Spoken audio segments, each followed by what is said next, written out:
Hello दोस्तों, नमस्कार। स्वागत है आप सभी का एक बार फिर से स्टडी विक्रम यूट्यूब चैनल पर।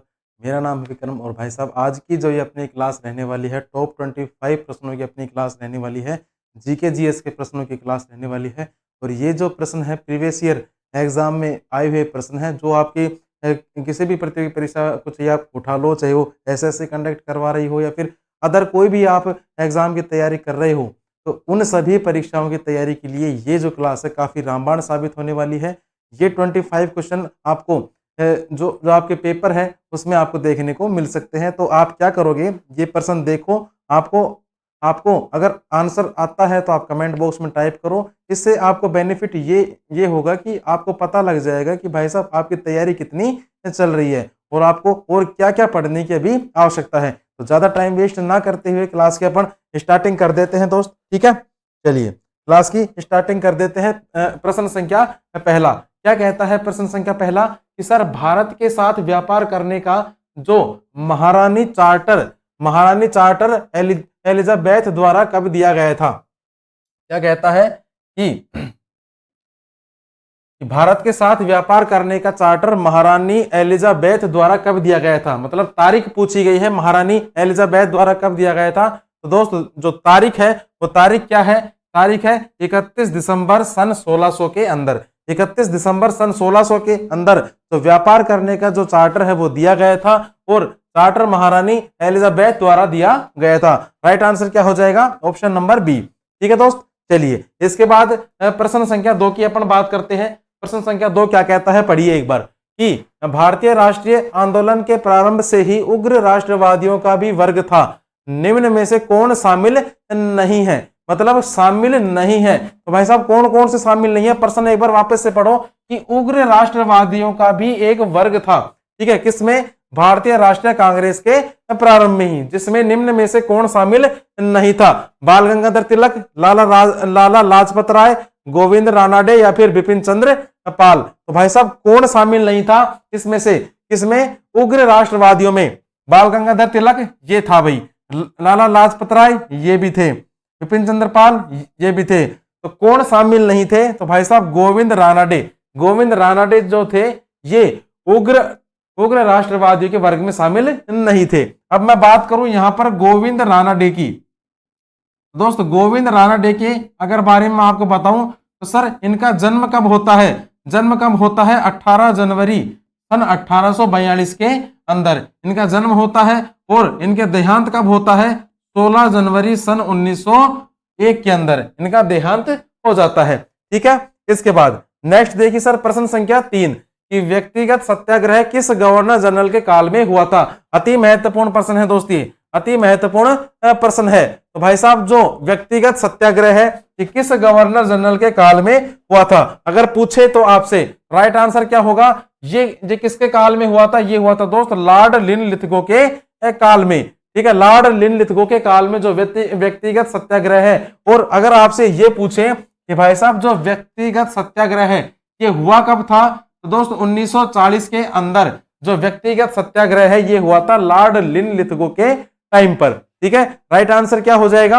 ऑप्शन नंबर सी हो जाएगा इसका राइट आंसर। अगर आपको कंटेंट अच्छा लग रहा है तो आप एक छोटा सा लाइक कर दीजिए, सब्सक्राइब कर लीजिए चैनल को ऐसे ही और वीडियोस लेने के लिए। इसके बाद नेक्स्ट देखिए प्रश्न संख्या 4 कि ऐहोल अभिलेख किस शासक से संबंधित है? ऑप्शन पढ़िए, स्कंदगुप्त, हर्षवर्धन, पुलकेशिन द्वितीय या फिर रुद्रदामन। तो भाई साहब जो ऐहोल अभिलेख है ये किस शासक से संबंधित है? तो दोस्त ये है पुलकेशियन सेकंड से संबंधित। पुलकेशियन सेकंड से संबंधित है क्या ऐहोल अभिलेख? ये प्रश्न पूछा भी जा चुका है भाई। इसके बाद नेक्स्ट प्रश्न की अगर बात करूं प्रश्न संख्या 5 कि सत्यमेव जयते किस उपनिषद से संग्रहित है? तो भाई साहब जो सत्यमेव जयते है किस उपनिषद से ये संग्रहित है? अगर आपसे पूछे अति महत्वपूर्ण प्रश्न है ये जो है दोस्त, ये है मुंडकोपनिषद से ये संबंधित है भाई। राइट ऑप्शन क्या हो जाएगा? Option number D. इसके बाद नेक्स्ट बात करें सर प्रश्न संख्या 6 की कि अकबर द्वारा बनाए गए उपासना भवन का नाम क्या था? तो भाई साहब अकबर द्वारा बनाए गए उपासना भवन का अगर नाम आपसे पूछ ले तो भाई साहब नाम तो क्या था? इबादत खाना इसका नाम था। और जो इबादत खाना है अगर इबादत खाना के बारे में अगर आपसे पूछे तो भाई साहब ये बनाया कब था? सन 1575 के अंदर। कहां पर है? फतेहपुर सीकरी में। फतेहपुर सीकरी के अंदर ये बना हुआ है भाई। फतेहपुर सीकरी के अंदर क्या है? इबादत खाना। चलिए प्रश्न संख्या 7 देखें कि सर प्रकाश के संबंध में कौन सा कथन सत्य है? सत्य कथन पूछ रहा है कि यह एक विद्युत चुंबकीय है। बिल्कुल सर विद्युत चुंबकीय है। नेक्स्ट देखो, यह एक कण प्रकृति है। बिल्कुल सर कण की यह एक प्रकृति है। यह ऊर्जा का एक रूप है। बिल्कुल सर यह ऊर्जा का एक रूप है। तो ऑप्शन नंबर कौन सा हो गया? जय माता दी। Option number D. Option number D जो है इसका राइट आंसर हो जाएगा। चलिए इसके बाद नेक्स्ट बात करें प्रश्न संख्या 8 की कि एक वर्ग में जब ऊपर से नीचे की ओर आने पर परमाणु के आकार में क्या होता है? जब कोई भी वर्ग होता है, वर्ग में अगर हम ऊपर से नीचे आते हैं तो उसका जो परमाणु आकार है ऐसा वो बढ़ेगा। ठीक है, परमाणु का जो आकार है वो बढ़ेगा। राइट आंसर क्या हो जाएगा? Option number A. ये जो परमाणु का आकार है वो बढ़ता है भाई। चलिए इसके बाद नेक्स्ट अगर बात करो प्रश्न संख्या 9 की कि सर वायुमंडल में प्रकाश का विसरण का कारण क्या होता है? प्रकाश के अपने को कण दिखाई देते हैं। प्रकाश के अपने को कण दिखाई देते हैं और ये किसकी वजह से दिखाई देते हैं सर? ये दिखाई देते हैं धूल कण की वजह से। धूल कण की वजह से जो प्रकाश का विसरण होता है ये होता है भाई। चलिए इसके बाद नेक्स्ट बात करें प्रश्न संख्या 10 की कि याददाश्त का संबंध मस्तिष्क में किस भाग से है? जो याददाश्त का संबंध होता है, कोई भी चीज अपने को याद रहती है या नहीं रहती, उसका संबंध मस्तिष्क के किस भाग से संबंधित है? सभी मस्तिष्क के भाग इसमें दिए गए हैं, लेकिन जो राइट आंसर होगा वो क्या होगा? सेरेब्रम से। सेरेब्रम से संबंधित है क्या याददाश्त का संबंध? सेरेब्रम से संबंधित है, ये याद रखना आज के बाद। ठीक है, यहां पर अगर मैं प्रश्न संख्या 11 की अगर बात करूं आपसे तो भाई साहब प्रश्न संख्या 11 क्या कहता है कि आपातकाल के दौरान मौलिक अधिकारों का निलंबन कौन कर सकता है? अति महत्वपूर्ण प्रश्न है दोस्त। ये जो मौलिक अधिकार है, इन मौलिक अधिकारों का निलंबन कौन कर सकता है? तो भाई साहब भारत का राष्ट्रपति जो है इन मौलिक अधिकारों का निलंबन कर सकता है। बात आई है यहां पर आपातकाल की। तो दोस्त आपातकाल देखो, आपातकाल 3 प्रकार से होता है भारत के अंदर। आपातकाल 3 प्रकार से होता है भारत के अंदर। पहला कौन सा है? राष्ट्रीय आपातकाल, जिसका उल्लेख किसमें है? अनुच्छेद 352 के अंदर। इसके बाद नेक्स्ट कौन सा है? नेक्स्ट है राजकीय आपातकाल। राजकीय आपातकाल जिसका उल्लेख किसमें है? अनुच्छेद 354 के अंदर।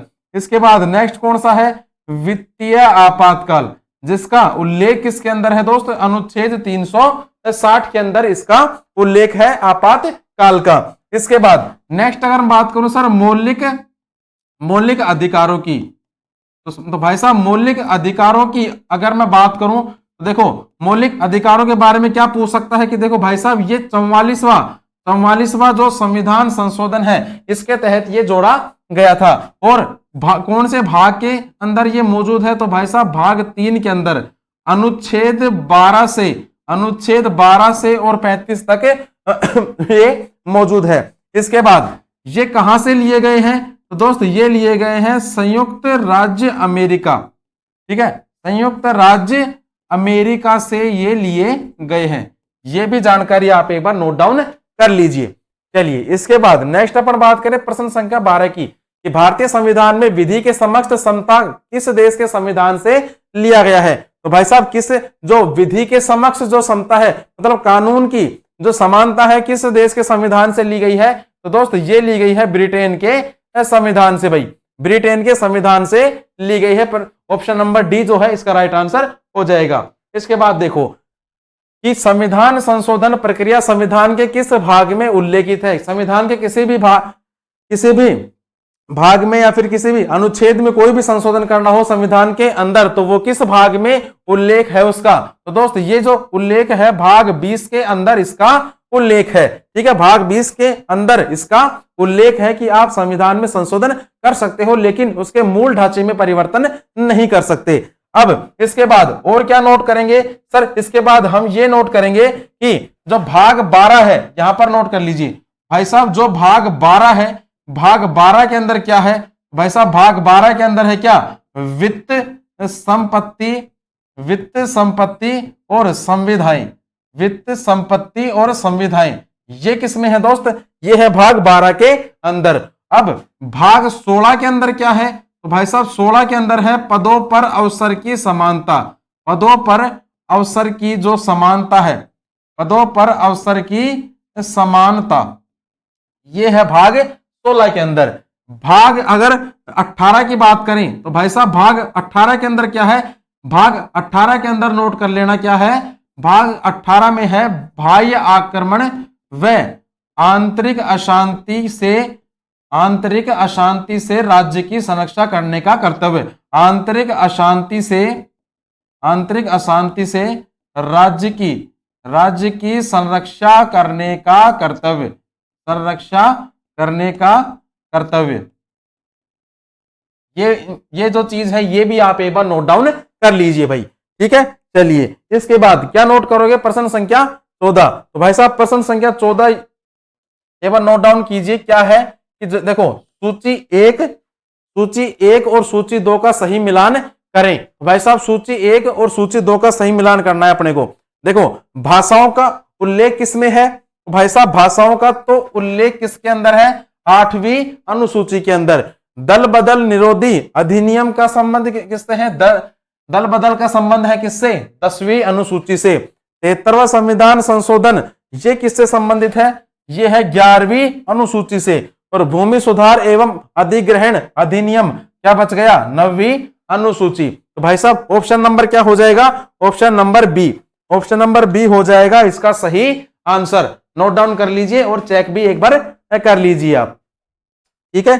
चलिए इसके बाद प्रश्न संख्या 15 देखो कि 1833 के चार्टर अधिनियम के अंतर्गत प्रथम विधि आयोग का गठन किसकी अध्यक्षता में किया गया? तो भाई साहब किसकी अध्यक्षता में किया गया था? ये प्रथम विधि आयोग का जो गठन है ये गठन किया गया था लॉर्ड मैकाले की अध्यक्षता में। लॉर्ड मैकाले की अध्यक्षता में जो है गठन किया गया था भाई, याद रखना। इसके बाद नेक्स्ट बात करें प्रश्न संख्या 16 की कि निम्न में से किन दो संस्थानों को ब्रेटन वुड्स जुड़वा बहनों के, मतलब ब्रेटन वुड्स जुड़वा के नाम से जाना जाता है? मतलब कि जुड़वा बहनों के नाम से किसे जाना जाता है? तो दोस्त एक तो जाना जाता है IMF को और एक जाना जाता है वर्ल्ड बैंक को। तो राइट आंसर क्या हो जाएगा?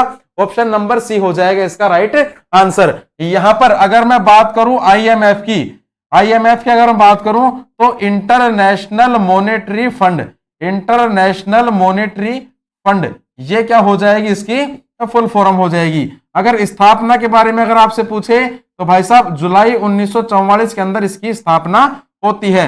अगर इसके वर्तमान में अध्यक्ष आपसे पूछ ले तो दोस्त क्रिस्टलीना जॉर्जिवा, क्रिस्टलीना जॉर्जिवा हो गई इसके वर्तमान में अध्यक्ष। इसके बाद अगर यहाँ के मुख्यालय की आपसे पूछे कि सर इसका मुख्यालय कहां पर है? दोस्त वाशिंगटन DC के अंदर इसका मुख्यालय है IMF का, ठीक है। इसके बाद नेक्स्ट पॉइंट की अगर हम बात करूं सर वर्ल्ड बैंक की, क्योंकि वर्ल्ड बैंक से भी काफी प्रश्न आपके पेपर में पुटअप होते हैं भाई। तो भाई वर्ल्ड बैंक से देखो स्थापना कब होती है? सन 1944 के अंदर इसकी स्थापना होती है। मुख्यालय कहां पर है? वाशिंगटन DC के अंदर इसका मुख्यालय है। और अध्यक्ष कौन है? अध्यक्ष है भाई डेविड मालपस, ठीक है। अध्यक्ष वर्तमान में कौन है इसके? डेविड मालपस कौन हो गए दोस्त? इसके वर्तमान में अध्यक्ष हो गए। ये भी आप एक बार नोट डाउन कर लीजिए भाई। इसके बाद नेक्स्ट क्या बचा? देखो IMF हो गया, वर्ल्ड बैंक हो गया। यहां पर दोस्त WTO की ओर बात कर लो एक बार यार।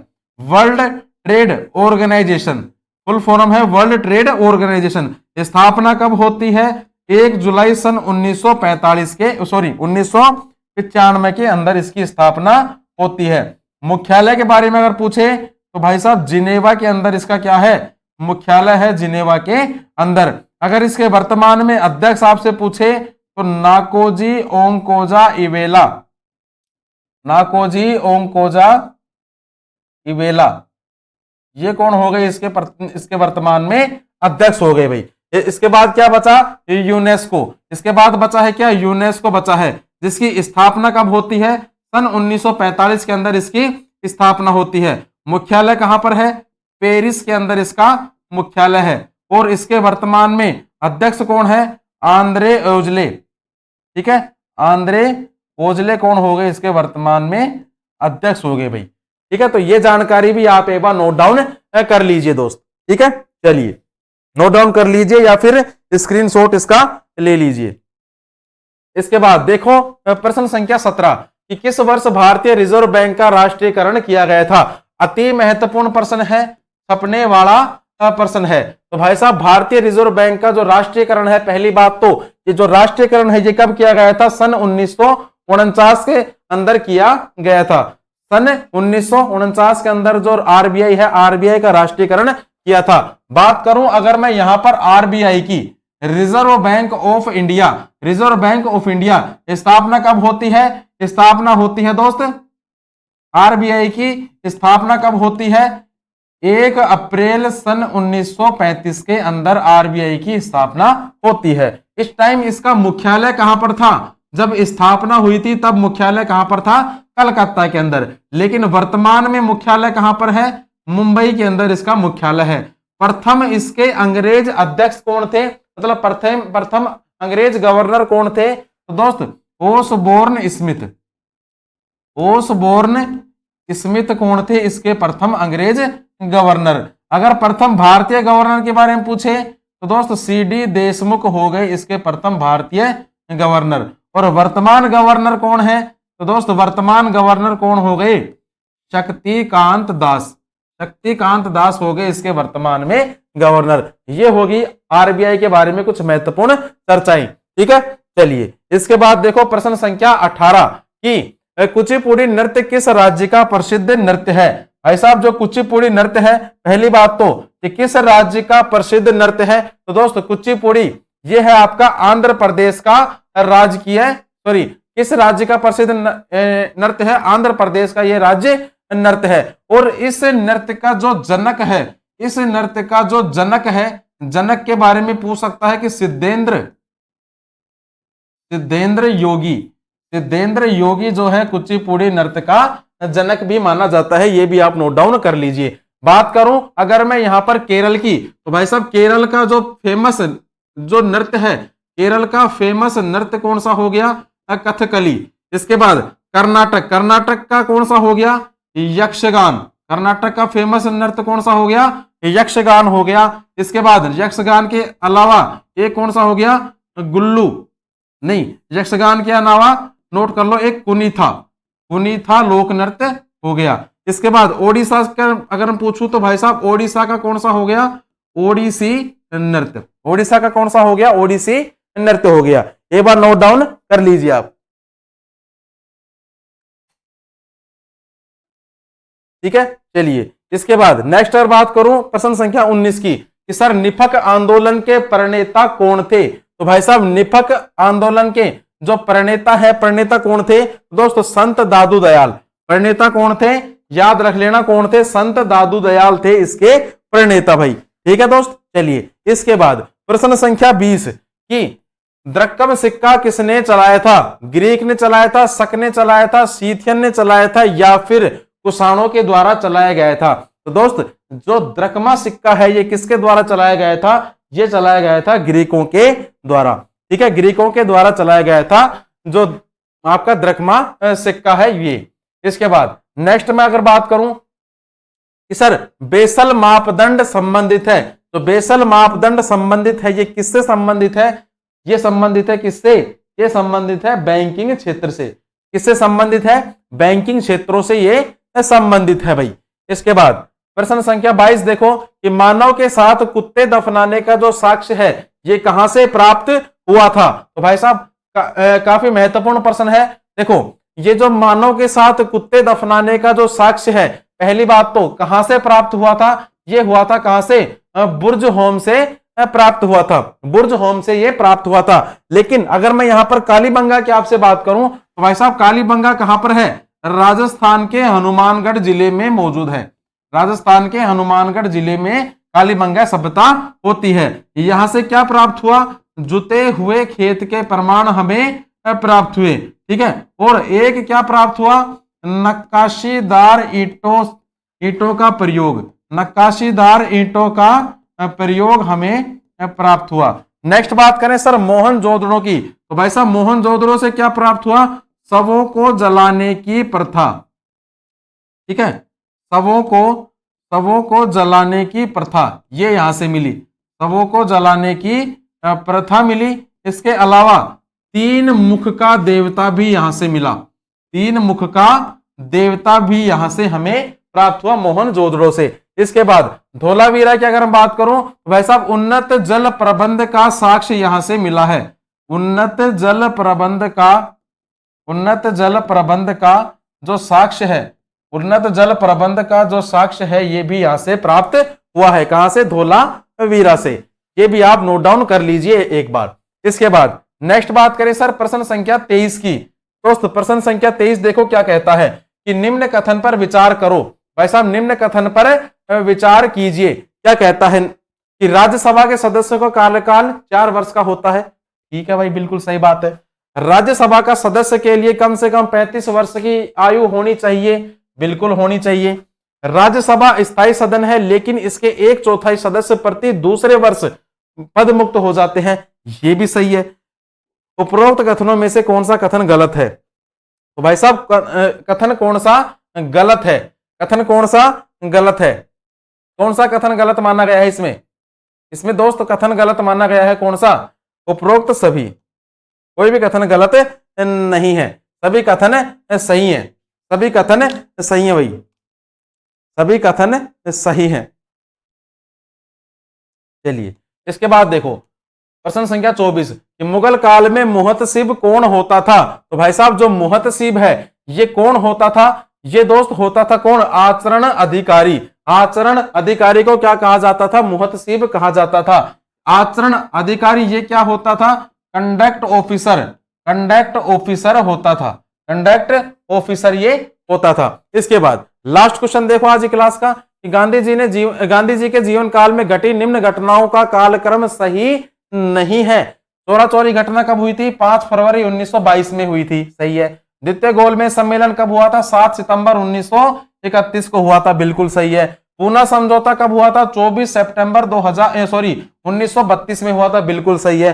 भारत छोड़ो आंदोलन, भारत छोड़ो आंदोलन कब हुआ था दोस्त? ये कब हुआ था? ये हुआ था 8 अगस्त सन 1942 में, 8 अगस्त सन 1942 में हुआ था भारत छोड़ो आंदोलन। और 23 मार्च 1942 को क्या हुआ था? एक क्रिप्स मिशन भारत आया था, क्रिप्स मिशन जो है ये भारत आया था। तो सही नहीं है, कौन सा सही नहीं है? ऑप्शन नंबर डी, ये सही नहीं है भाई। ठीक है, चलिए क्लास की दोस्त समाप्ति हो चुकी है, आपकी क्लास की समाप्ति हो चुकी है। अगर आपको क्लास थोड़ी सी भी अगर अच्छी लगी हो, मेहनत अगर अच्छी लगी हो तो सब्सक्राइब कर देना चैनल को, और लाइक का भी बटन जो है वो दबा देना, और कमेंट बॉक्स में कैसी भी लगी हो, आपको क्लास अच्छी लगी हो, बुरी लगी हो, आप एक बार कमेंट जरूर करना। ठीक है, मिलते हैं कल एक नई क्लास के साथ, नई जोश उमंग के साथ। तब तक के लिए जय हिंद, जय भारत।